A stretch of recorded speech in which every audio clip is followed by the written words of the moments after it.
खबर मथुरा से। वृंदावन शोध संस्थान द्वारा एक दिवसीय सावन मेले का किया जा रहा है आयोजन। मथुरा ब्रज की पारंपरिक लोक संस्कृति के संबद्ध एवं उन्नयन हेतु सावन भादो मास में गाए जाने वाले गीतों तथा विभिन्न सांस्कृतिक प्रतियोगिताओं का आयोजन सावन मेला के अंतर्गत दिनांक 22 अगस्त मंगलवार को सायं 5 बजे से किया जा रहा है। ब्रज लोक संस्कृति से जुड़े सावन गीतों मल्हार गायन की प्रस्तुति महिला कलाकारों द्वारा प्रस्तुत की जाएगी। विद्यालय महाविद्यालय की छात्राओं द्वारा विभिन्न प्रांतों के सावन गीतों पर आधारित नृत्यों की प्रस्तुति भी होगी। प्रतिभागियों के अंतर्गत मेहंदी, पारंपरिक परिधान, ब्रज लोक चित्रांकन आदि प्रतियोगिताएं आयोजित की गई हैं, जिसमें प्रथम, द्वितीय एवं तृतीय स्थान प्राप्त करने वाले प्रतिभागियों को पुरस्कृत किया जाएगा। रीना सिंह दीनदयाल धाम फरह के ग्रुप द्वारा सावन गीत प्रस्तुत किए जाएंगे। इसके साथ ही पेड़ों पर झूले, मनिहारिन, हैंडीक्राफ्ट, फूड स्टॉल्स, राखी स्टॉल्स आदि इस आयोजन का मुख्य आकर्षण होंगे। कार्यक्रम का संयोजन डॉक्टर सीमा मोरवाल, ब्रज संस्कृति विशेषज्ञ द्वारा किया जा रहा है।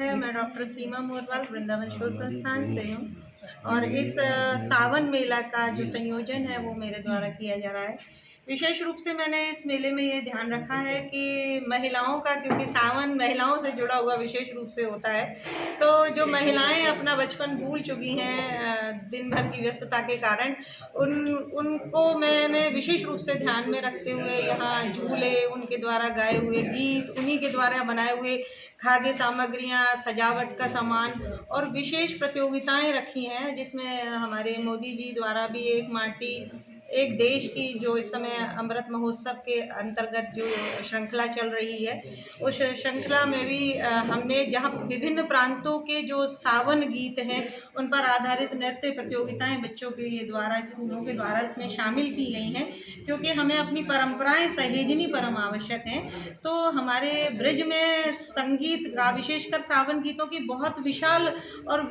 परंपरा है, जो अपन मल्हार तक उसको केवल कायम नहीं कर सकते। मल्हार सावन गीतों का एक प्रकार है, जबकि 22 प्रकार के गीत यहाँ गाए जाते हैं। तो उन गीतों को यहाँ सब महिलाओं द्वारा प्रस्तुतिकरण किया जाएगा, क्योंकि प्रतियोगिताएं महिलाओं की भी रखी हैं, तो वो उन गीतों को याद करके तो आएंगी, यहाँ गाएंगी।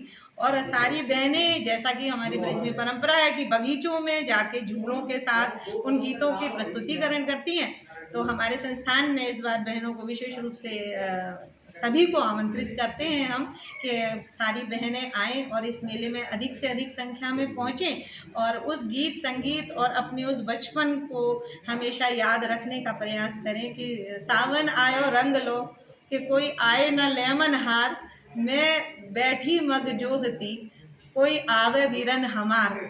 तो मैं उन्हीं गीतों को याद करने की इस परंपरा की श्रृंखला को आगे बढ़ाते हुए सावन मेले के लिए सभी को पुनः पुनः आमंत्रित करती हूँ कि वे सब आएं और हमारे इस मेले को सफल भी बनाएं। सबसे ज़्यादा जो झूले पड़ने के बाद महिलाएं सावन के गीत गाती हैं, मल्हार गायन की प्रस्तुति भी महिला कलाकारों द्वारा की जाएगी। विद्यालय और महाविद्यालय के बच्चे विभिन्न प्रांतों के जो नृत्य हैं सावन से संबंधित, उनकी प्रस्तुति करेंगे। इसके अलावा तमाम प्रतियोगिताएं भी हमने आयोजित की हैं ताकि एक उल्लास और एक प्रतिस्पर्धा बनी रहे। उसके लिए उसमें मेहंदी की प्रतियोगिता है, पारंपरिक परिधान की है, ब्रजलोक कला का चित्रांकन है आदि, ये इस तरीके के वो हैं। इसमें पुरस्कार भी प्रदान किए जाएंगे, प्रथम, द्वितीय, तृतीय। इसके अलावा पेड़ों पे झूले रहेंगे, राखी के स्टॉल रहेंगे और फूड स्टॉल रहेंगे, जो हैंडीक्राफ्ट्स हैं अपने ब्रज संस्कृति के वो। इसके अलावा सबसे ज़्यादा श्रीमती रीना सिंह दीनदयाल धाम फरह का जो ग्रुप है, उनके द्वारा सावन गीत प्रस्तुत किए जाएंगे। और आप सबके सहयोग से मुझे आशा है कि ये आयोजन जो है सफलता के नए ऊंचाइयों को छुएगा। मथुरा से अमित शर्मा की रिपोर्ट, जन कल्याण न्यूज़।